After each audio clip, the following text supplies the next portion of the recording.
While you're out there changing the world, one of the biggest challenges can be taking care of yourself.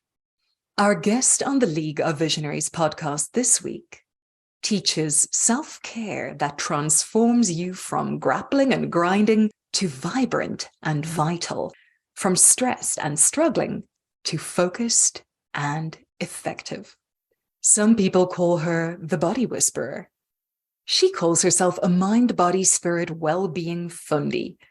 She is convinced that what helps people be well is knowing themselves super well and managing all the domains of their well-being equally well. Everything from finances to sexuality, emotional health to physical fitness, and all in between. There are no quick fixes or magic wands, she says. It's a series of ongoing small choices that create well-being, and it's an ongoing journey, not a destination. Her recently published book, The Sweet Spot, is all about finding the awareness to create balance and, out of it, find energy and joy. She works with movement of the body and tissues, nutrition, mindfulness practice, and coaching to help the people and companies she works with.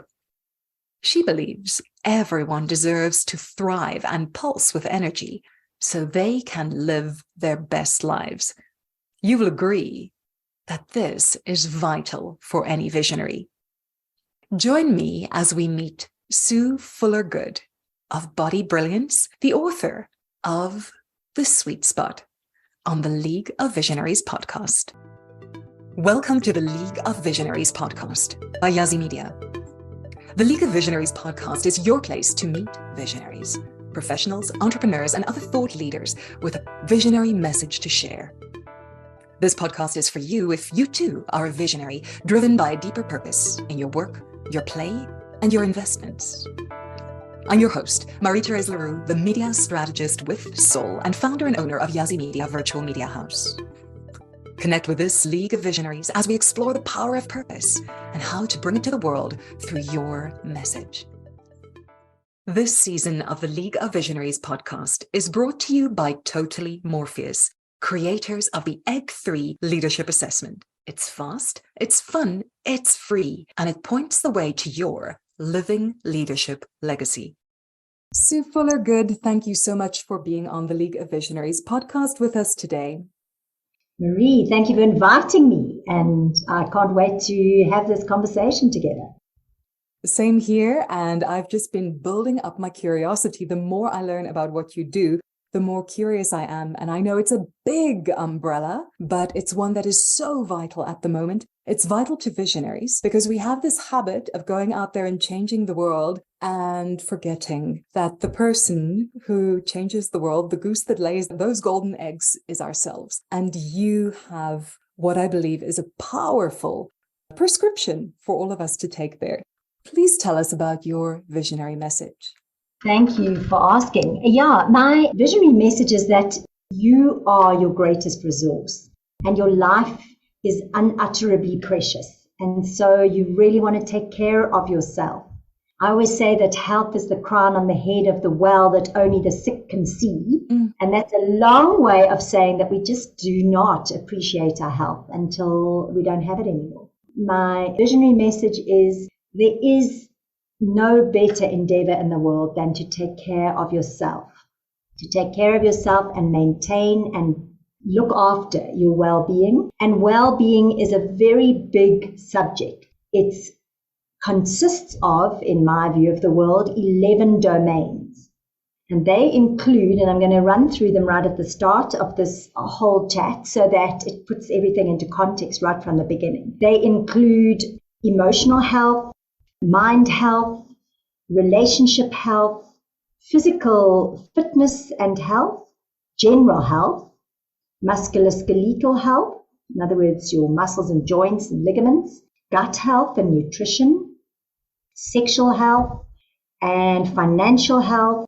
And I'm just going to count how many I've given you. 1, 2, 3, 4, 5, 6, 7, 8, 9. So the other ones that I haven't mentioned are personal mastery and leadership, and stress and fatigue. So if we do not have each and every one of those components of well-being properly taken care of, it's a downward spiral. One thing affects so many others. And the whole puzzle of well-being, the picture that the puzzle of well-being will produce, will be distorted or incomplete. And so really it is about finding out where you're at in each of those 11 domains and making time and space in your life to really work on and develop each and every one of those and get them to the point where they're flourishing and thriving, or you're thriving in those domains. And what we often do in our work is to try to identify which is the critical factor for you. So if there are multiple domains which are out of balance, there's one that will be the critical factor.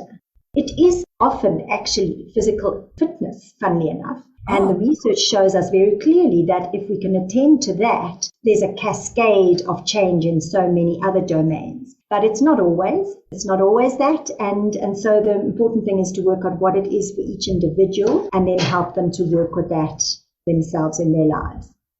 Yes, that is really such an important insight to see how each one of these affects each other. It has a knock-on effect on all the others. And any one of the examples that you mentioned, it actually makes sense that if one of them is suffering, all the others start to suffer, and then we start the downward spiral. And I love the way that you point out physical fitness can actually be something that can turn everything around, especially in a society where we tend to lead far too sedentary a lifestyle. So that's really powerful because it means you change one thing and you immediately start to reap the benefits in so many areas. This is so holistic, and the different modalities that you use are also very diverse, right? And you have been referred to as the body whisperer. You say you have many different ways to approach it. Would you like to say a bit more about these many different elements and how the different approaches help to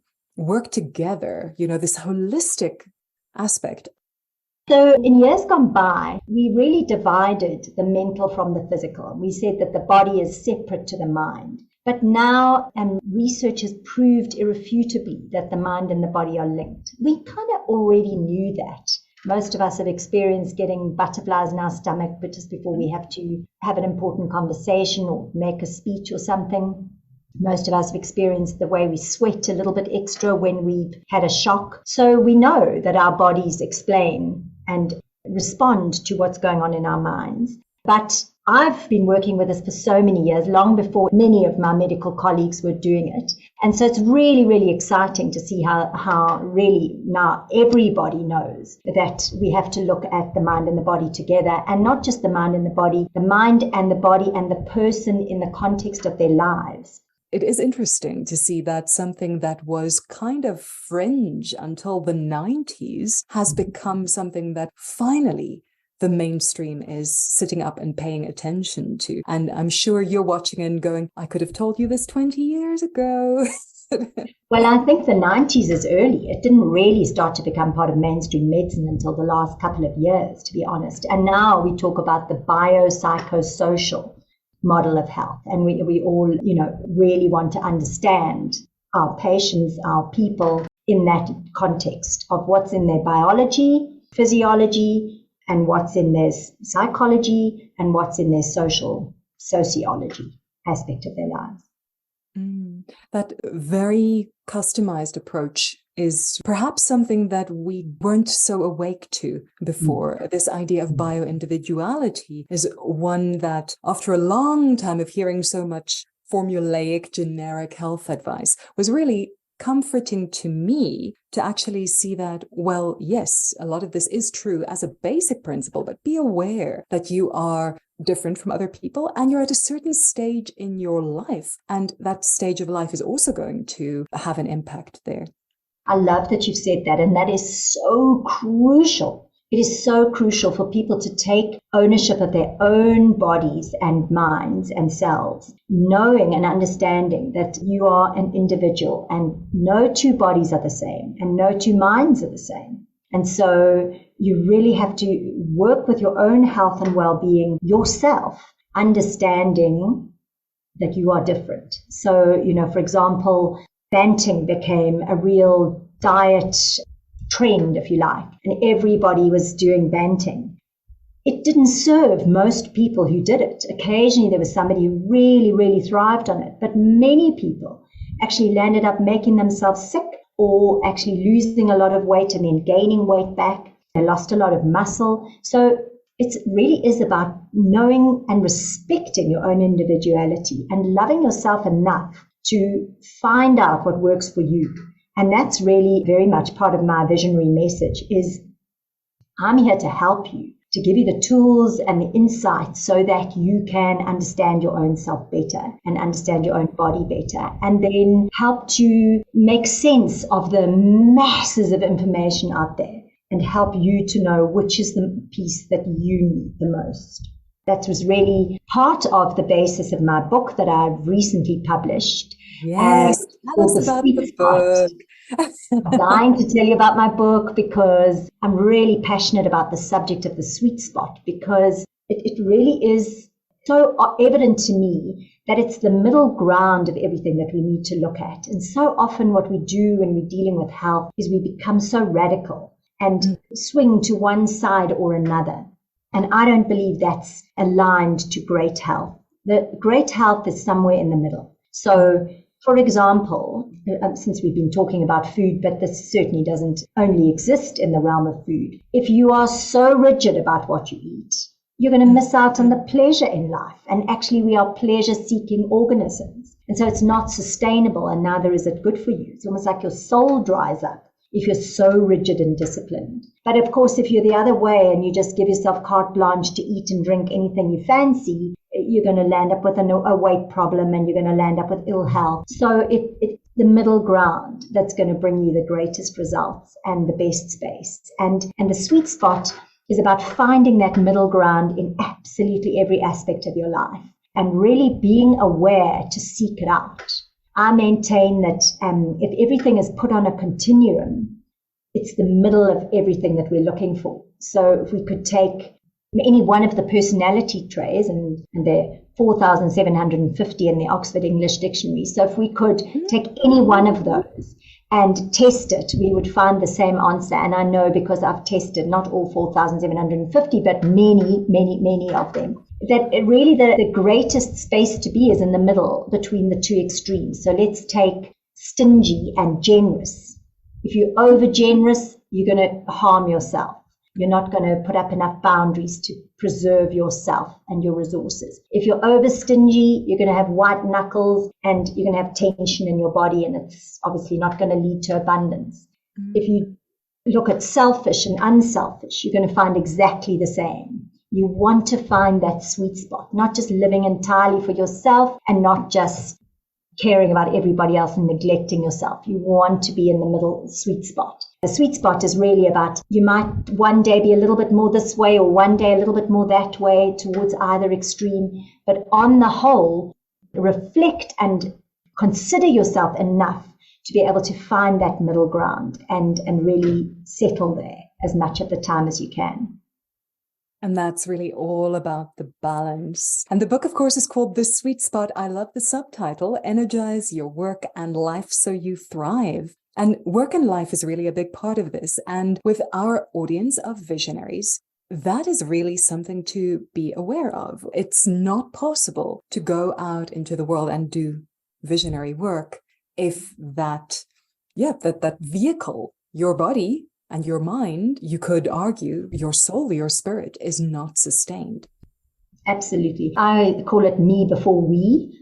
And you don't take care of me first, then you're coming from an empty space or a scarce space instead of an abundant space. And a visionary needs to be overflowing with energy, passion, zest, life, creativity. And you can't be if you're starving inside, if you haven't met yourself first.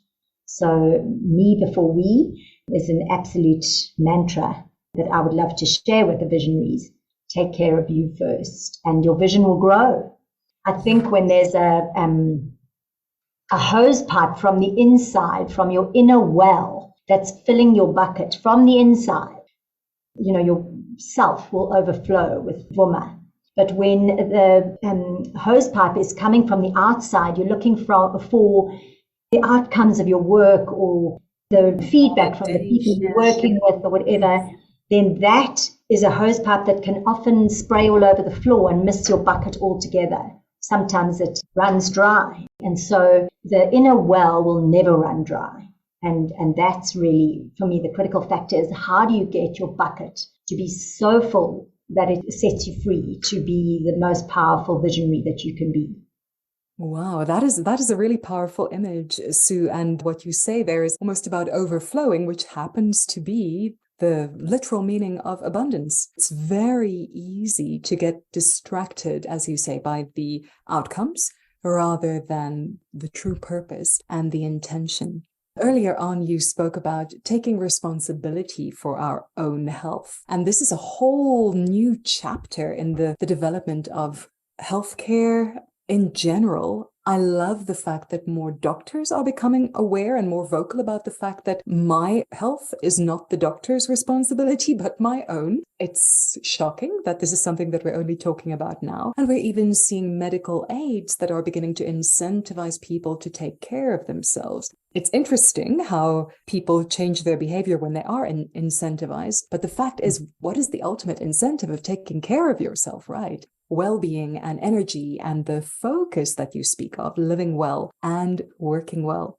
The thing that I think medical aids know and that sometimes trips people up is that sometimes you have to suffer a little bit of short-term loss or short-term discipline in order to get the long-term goals and the long-term gains. But if you don't take those short-term decisions and those little baby steps that are critical and those baby choices which are critical to helping you manifest the beautiful health that you deserve, then you're never going to get the long-term gain. And I find that so many people are looking for a quick fix. They're looking for a magic wand and an instant gratification kind of solution. So, I do this and within 2 weeks, I've already achieved my goal. And the sweet spot and my philosophy are very much pro the long journey. There's no destination to arrive at. We are just here on a journey of life. I call it the game of life. And we're here to play with all our hearts. But it's the baby choices that we're making each hour of every day and each day of every week and each week of every month that are going to make the difference. So, invitation to the visionaries, you're looking at a long journey of self-care, not something that just happens like this. And a massage or a fad diet or a quick, what do they call those things? And I've got nothing against it, but body tech kind of approach where you put on an electrode, it works your muscles and suddenly you're fit and strong. It's never going to work. Doesn't matter what anybody tells you. It does not work. There's so much truth and value in that. And a lot of this is the kind of thing that comes from experience. I'd love to ask you, Sue, and I'm looking at your background. I know that you started in physiotherapy. You have your MSc in that field, and now you have a much wider message. How did you discover that your message runs deeper than one element and really moves into the whole life? How did your career unfold into today's visionary message? Well, it's a long story, and I hope you won't mind if I just tell you a few stories that occurred in my life along the way that will give you... We love stories. The first story I want to tell you, I graduated from UCT and I took my degree certificate, and with no experience whatsoever, I got on an aeroplane and arrived bankrupt in the UK. And I needed to make money immediately. So I took the very first job I was offered, which was to work with the dying elderly in the East End of London, as it was at the time. And I took this job. I was 21 years old, and what on earth did I have to offer these people? Very, very little, with no experience whatsoever and no life experience either. Mm-hmm. Nevertheless, I learned a lot. My learning curve was very steep. And there was one specific gentleman who really, really taught me the fundamental lesson of my life. And his name was Sid. And if I introduce you to Sid, you can try and imagine him in your mind's eye. He had a permanent scowl on his face. He constantly had a cigarette between his lips, and in those days you could smoke in a hospital ward, believe it or not. And he would smoke the butt of his cigarette until there was absolutely nothing left of it all day long.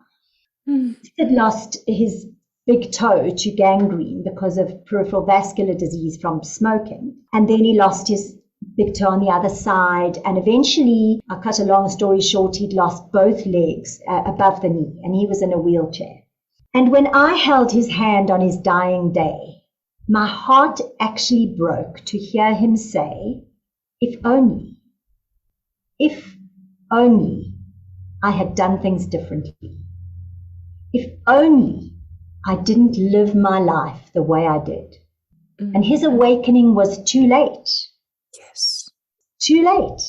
But I was at the beginning of my life. So I listened with 2 ears and took on board his learning. And I've really tried to share it with just about everybody who's been willing to listen, as you can tell, ever since then. Because we only get one shot at it. And before we've blinked, our lives are over. And then it may just be too late. So Sid had a massive part to play, as did many of the other patients in that ward. Your Dot, who had cirrhosis of the liver, and I could go on all day, but I won't. And then I came home from the UK after a couple of years of traveling and working. I started my own practice after a couple of years of experience, and it flourished. I had 5 physios working for me, and a podiatrist and a dietitian, and the patients came and the patients went. It was a bit like a railway station and a sausage factory. You know, the patients were in, the patients were out, and they got better, I must say, and that's why they, flourished. But I always had this aching, nagging feeling inside of me that I just wasn't doing enough for them, because so many of them would come back in a few weeks or months or whatever, complaining of the same thing again. And I felt like I was putting a Band-Aid on the problem. I was fixing the problem, not the cause, or the result, not the problems. And so I sold my practice, and I went off and studied a whole lot more, became a life coach, started to study chronic pain, and I finished my MSc, and I started again in a completely different way, this time working with the mind, body, and spirit of every patient I met, and really working to empower them to prevent health problems, not to treat them once they arrive, but to try and stop them from arriving. And so that's really how I came to this. And now I've got so many hats, because sometimes I'm a teacher, and sometimes I'm a physiotherapist, and sometimes I'm a life coach, and sometimes I'm a workshop facilitator, and sometimes I'm an author, and lots of times I'm just a friend.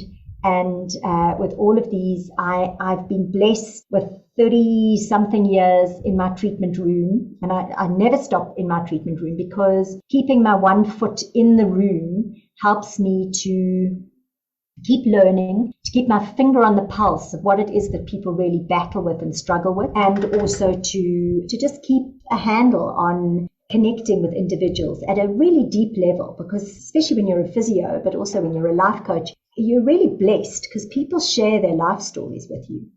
So I just wake up every day and love what I do, love it and love it and love it. My children always say, Mum, you work too hard. And I always say, but I never work. I haven't worked a day in my life. It is like that for me. I know Warren Buffett says, if you love what you do, you'll tap dance to work. And I genuinely do tap dance to work. So that's really the history of how it all came about. And honestly, I learn every day from every patient and every consultation and every workshop I teach and every talk I do. So I'm just a permanent student more than I'm anything else. That sounds delightful. And tap dancing to work is the trait of a visionary.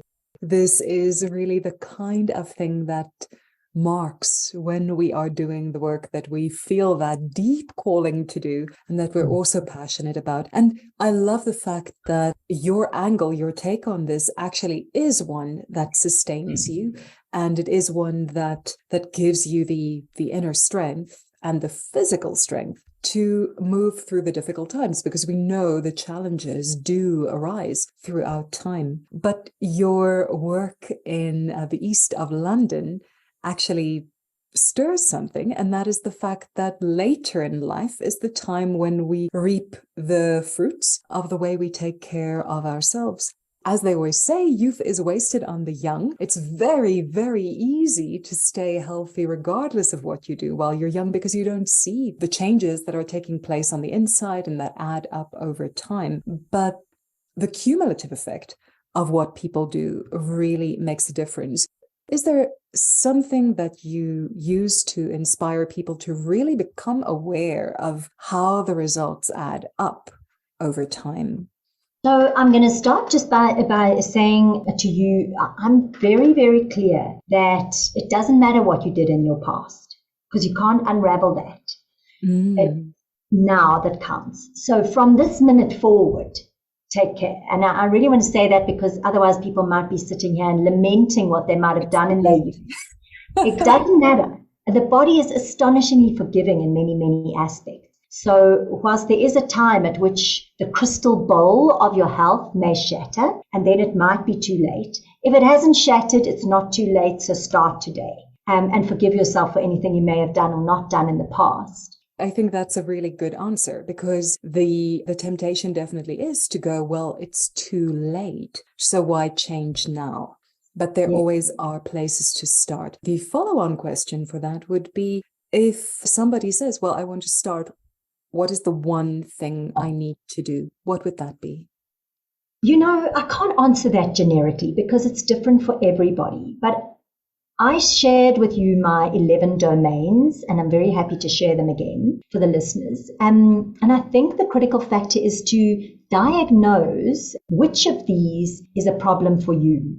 And be really honest with yourself. I think so often the problem with health is that we don't tell the truth to ourselves. We're really, really remarkably able to lie to ourselves as human beings. So actually identifying, and I do have a questionnaire, an online questionnaire. If anybody wants to get hold of me, I'm happy to share it with you, and you can actually ascertain where you're at in each of these 11 domains. But I think to identify which is the most troublesome spot for you. Is it that you're under constant stress of your relationships because you've got constant conflict, either at work or at home or both? Or is it that you're so fatigued and so exhausted that you just actually can't do the physical health? You just can't go and train and get fit. You can't even go for a walk. You're too tired. You can't cook yourself good food because you're too tired. Neither can you have a good sex life because you're too tired. Then actually it's your exhaustion that's your problem. So I really can't give you one generic answer, but in fact I can. The answer is reflection. The answer is awareness. Once you can shine the light of awareness on what's going on, then it's easy to start to find answers and to troubleshoot. And the second thing I'd love to say is, don't do it on your own. Ask for help. You can ask for help from me or thousands of people who do the same type of work as I do. Obviously not exactly the same, but similar, because you can't solve a problem with the same mentality you use to create it, as Einstein told us. And how do you change your mentality? So often it's our blind spots that are causing our problems. It's our lies we're telling to ourselves, and sometimes we've told lies for so long that we don't even know that they're lies anymore. You know, like, I'll do it tomorrow, I'll get to it at the weekend, or I'm not really addicted to coffee, I'm not really addicted to cigarettes. Those are the lies we tell, and after a while we believe them. So we need somebody to assist us, I think, very often to actually be able to really look and see what's going on and what step is going to help me start. So it's really about that really honest self-reflection and seeing where the weaknesses are. I wonder, for the benefit of a little memory check, let's see how many of the 11 domains I've got, and you're going to help me out if I've missed any. So even I forgot some of them when I was... Let's see, we've got stress and fatigue. That was the last one that you mentioned. You mentioned financial health. I think emotional, mental, and did you say intellectual as well? Something like that? Emotional and mind, yes. Emotional and mind, two separate ones. Could be mental health, but I just happen to call it mind health. Yeah. Right. We had sexual health. You spoke about physical fitness. Yes. General health, that's your blood pressure and whether your lungs are working and your gut and all that are working. Musculoskeletal and gut health. Exactly right. And now where else? Did we talk about relationship health? Ooh, relationship health. Lovely. And then there is a personal mastery and leadership. Oh, bingo. Beautiful. Because if you don't know yourself, you can't possibly feel well. You know, you really have to have that inner well-being, that sense of I'm connected to me, I know me, I'm not striving and driving constantly to find myself or to find connection. I have connection with myself. So it's an integral part to well-being in my model of the world. And that does sound like a very good place to start with a self-reflection, is actually just becoming aware and also getting the early warning signs when something is off. Our society really conditions us to ignore our body's signals, right? You're feeling sick, be tough, you need to be at work, you need to do these things. Yeah, master yourself, master your emotions, pull yourself up by the bootstraps, and we teach ourselves to stop listening to our bodies. And beyond that, we take medication, either in the form of coffee or alcohol or cigarettes or stimulants or sedatives. And on top of that, we take painkillers. So I maintain that we are all blessed with bell clangor, I call them. And a bell clangor is a sign from your body. And you have to know what your bell clangors are. So I'll give you from my life. I get headaches. My head is ruthless. If I am overdoing it, I'll get a headache every time a coconut. And it's a bad headache. And it makes it impossible to sleep and impossible to function, really. I have to take a lot of drugs, and even then they don't help if I don't just calm down. So that's one of my bell clangors. The other bell clangor, and the quickest one for me to see, is my eyes go sunken into my head and my eyes go dull. So I'm constantly looking to see if that bell clangor is showing up. And that helps me navigate the balance and this narrow path of balance. And the minute I've lost it, I can pull it back quickly because I've seen it early and not waited for a complete calamity before I start reining myself in. Yeah, that is so, so important. That's really beautiful to have the self-awareness and start tapping in from there, and then running through your domains sounds like a really powerful way. What is the thing that's going to make the biggest difference, isn't it, for me? And then that's back to the individuality. Exactly right. Yeah. So a really important thing to say to visionary people is you've got to keep work-life balance. You just cannot let work take over. I've just written an article today, and I'll share with you the analogy that I used. I've just come back from Ireland, and you sit in an Irish pub on every corner, and there's always music, and sometimes there's a guitarist and a singer, and they're playing away, and then somebody comes up and says, "Can I join?" And they've got a penny whistle or a mouth organ, and then they come and join and make music. And what really struck me while I was there is that always the music is in harmony. There's no one player that dominates everybody else, maybe for a specific song or whatever, but on the whole, everybody gets to play in harmony. No one's drowning anybody else out, and that's what makes the music so magical and the place such fun to be in. And I really invite the listeners who are visionaries in their own domains to think about that so much, because the minute you let something, anything, dominate, the melody, the music is out of balance, and it won't sound nice anymore, and it won't be fun, and it won't look good, and neither will it keep you healthy.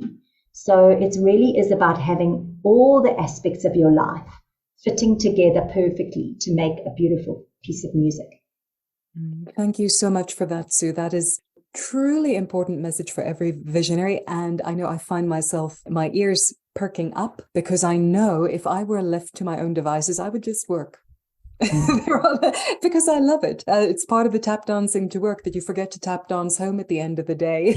And it actually is so important to have those other things there, because they do create the balance. Thank you so very much for that. And they keep the creativity flowing, Yes. You can't be creative if your mind is never empty. If there's no empty space, your mind can't learn either. For you to actually be able to create and learn, you need some mind-wandering time. You need some time where you're doing something totally different, which also you love. Yes. And there's delight in that as well. And it brings a fresher mind back to the work as well. That's beautiful. You've shared the incredible story that's so moving about Sid and the way that his tragedy actually fueled what became your message. Can you share another standout story of the work you have done with somebody who has been transformed by this message? And I'm sure there are many, but a standout story. There are so many, and I'm trying to think which one I should draw on the first. But let me tell you about Megan. And that's not her real name, by the way. Megan was an executive, or is an executive. She's a top lawyer in a top bank, and she has a huge job. She's a mother of 2 children. She has a husband. She has a family, lots of friends. And she came to me probably 30 kilos overweight, not sleeping at night. She hadn't done any exercise in literally months, years, I'd say. She had now discovered she had diabetes. She had high blood pressure. She had high cholesterol. Her lungs weren't operating properly, and she had developed a blood disorder. All that when she arrived. And she was totally despondent. She was at the end of her tether. And she worked with me on my program, which is called the Endless Energy Program, in which we work together over a 6-month period, and we work across all of these 11 domains. I've got a whole lot of processes that I help to put you through, if you like, help you to use and implement. And the first place that we started to work with Megan was in relationship health. She had a lot of strife at home with her husband, and she had an even more damaging strife with her boss at work. Ooh. And with a few processes and a few reflections and a little bit of work devoted to both changing the way she looked at her boss and her husband, and also some effective communication strategies, she brought the relationship strife under control. She's actually now best friends with her boss, by the way. It's quite remarkable to see, and her husband are happily together. But we started there, and when we reduced the amount of energy that was going into all this conflict, we helped her to sleep better, worked a lot on her sleep hygiene and, what she was eating and when she was eating it in the evening so that she was able to allow her body to go into a state of sleep. I taught her mindfulness practice so that she could calm her mind in order to sleep. So that was our second step. And once we got her sleep under control, the next thing we tackled was her physical fitness. And she was so unfit that just mentioning the word exercise, and she literally went white in the face and said, please, I can't do exercise. I hate exercise. Anyway, we started her off on just a walk a day, just for 10 minutes. 10 minutes of walking once a day and 2 stretches. That's all I asked her to do. And slowly we built on that. Baby step, baby step. Well, I'm happy to tell you she's now running half marathons. And absolutely loving it and making time for it. This is somebody who'd never had time for exercise, literally not. She's still got her big job. So whilst she was doing that, she was also studying, and she managed to hold it all together, and her health has completely turned around. She still needs to take medication for the type 2 diabetes, but she's lost I don't know how many kilos because I'm not interested in the scale, but she looks fantastic. She feels fantastic. And just to say, we also did work a lot on her gut nutrition. So we put her on probiotics and prebiotics to get the gut flora going so that she could digest her food properly and make all the vitamins and minerals that she needed out of her food, and so that her anxiety levels could come down, because without a healthy gut microbiome, your anxiety levels escalate. And so that was an important element for her too. And she's just rocking, and it's fantastic to see. It really is gratifying and exciting. So it can happen, and it's just about knowing where to start and having a helping hand to support you along the journey, because she could never have done it by herself. She didn't know where to begin and she didn't know what to do. And if she'd left herself to the devices of allopathic medicine, wonderful though her doctors were, she would be on blood pressure tablets and cholesterol tablets and, blah, blah, blah. So this way is just so exciting to see. Is that a good story? Whoa, that is quite a story. Thank you so much for sharing that, Sue, because it also illuminates the fact that the different domains of life actually show where is the right place to start. And in so many cases like that, the obvious answer would be go on a diet or start exercising, and that would not have worked. And then it just makes the whole situation worse, because then it becomes the go on the diet, eventually you can't sustain it anymore, gain more weight than before, or gain it back with interest. So that's a really amazing demonstration of really beginning in the right place. This is why that self-knowledge, that self-understanding is so vital. That is quite something. Sue, what does your message mean in the world today? I think that the world is obviously still reeling from the pandemic, and people are really trying to find their way back, not to exactly how they were before, but to maybe a better way of being, incorporating what they learned and gained during the pandemic years. And I think it would be so easy for people to forget what they've learned and just go back to all their old patterns and habits.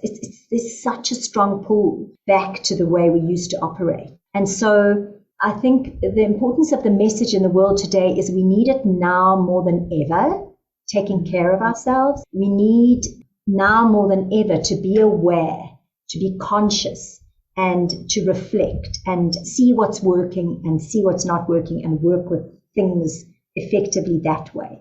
So I think it's not a nice to have, it's an absolute have to have. If you want to succeed in the world, then it's all about me before we and me before everything else. And you need to look at every single one of the 11 domains. Don't leave one. A lot of people say to me, you've got to have some vices in life.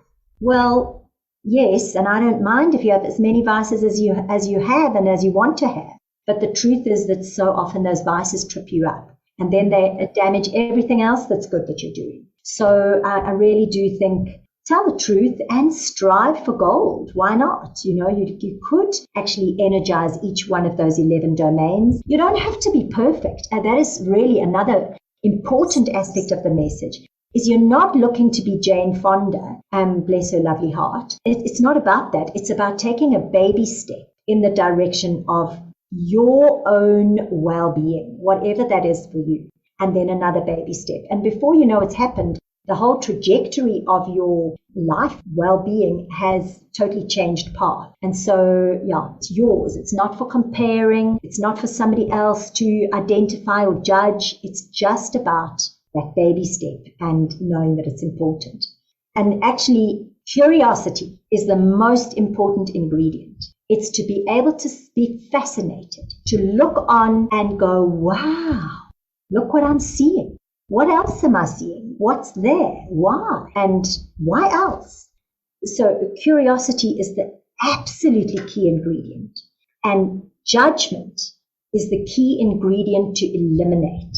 So I'm going to say non-judgment is the second key ingredient. But noticing how often we judge things and we say, I'm bad at that. Or that's just not my forte. Or I don't know how to do that. Or I can't do that. Judging ourselves, judging other people, judging things is just so damning to well-being. So to suspend the judgment, I don't think we can ever become non-judges, but to be suspended judges is really helpful. And the last ingredient that I think is absolutely essential is compassion, is to bring a spirit of tolerance, compassion, kindness, gentleness to yourself, to your own struggles, to your own sufferings, to your own successes, and just be soft and tolerant and gentle and compassionate with you every step of the way. I can tell you right now, in all my 30-something years, I have never seen anybody get fit, lose weight, sleep better, whatever, with beating themselves up. self-flagellation, unkind self-talk. It takes you away from well-being every time a coconut. No exceptions to that rule. So if you're going to be like that, you will never win this battle. It's got to come from a space of acceptance and compassion and tolerance. That is so valuable. Sue, you have given us gold today, but of course there's a lot more where that came from. And I'd like to start with a book because it is available with a lot of the international retailers, but it's possible to get a signed copy from you. So tell us more about how people can find the book and where else they can look for you and your wisdom and how they can start tapping what you share. Thank you for asking that. So my website, www.theenergyincubator, with 2 E's in it, is .com, is where you can find out more about my work and how to get hold of me. And you can also buy yourself a copy of the book. And I promise you, I would love to sign it for you and give you a special message, especially if you tell me just a little bit about who you are and what your name is. I will definitely love to do that, because for me, it is a real honor for every person who wants to read my book. And I don't take it lightly that you might spend your precious money, or more importantly, your special precious time reading what I have written. But I do say it is a life-changing book. I've had so many people say, oh, I can just hear you talking to me and I can just hear your voice in my head, and it's changed so many of the things I'm doing. So I'm not bragging. I really am not bragging. I'm just telling you that so much of what I've put in there has come from what I've learned in my treatment room, from the people I've been blessed to meet. Also from my own life, by the way. There's a lot about my own life and all the mistakes I've made in there. So that I'm hoping to supply the readers with tools and techniques that can help them. So yes, that's where you can buy the book. I also have another business called Body Brilliance, which is a physiotherapy and wellness business. So that's www.bodybrilliance.co.za, and you can get hold of me there. The other thing is I have a very ideal name for being in the well-being domain. My name is Fuller Good, and if you like, you can call it Feel Good. Lots of people say I'm Sue Feel Good, and so you could also Google me, and any one of those sites would come up for you there. That is an unforgettable branding accident straight from Destiny's table. Sue Fuller Good, thank you so very much for talking to us about your book, The Sweet Spot. And tell me again the subtitle of the book, The Sweet Spot. Energize your work and life so you can thrive. Absolutely beautiful. Thank you for being with us today, for sharing your visionary message. And let's keep in touch, and we'll be watching what comes next. All our links all your links are in the description to the show notes, and we are applauding you along the way of sharing this visionary message with the world. And Marie, thank you for holding the space for me to share, and thank you for inviting me to be on your podcast. I really have enjoyed myself. You rock. You've been listening to the League of Visionaries podcast by Yazzie Media, proudly brought to you by Totally Morpheus.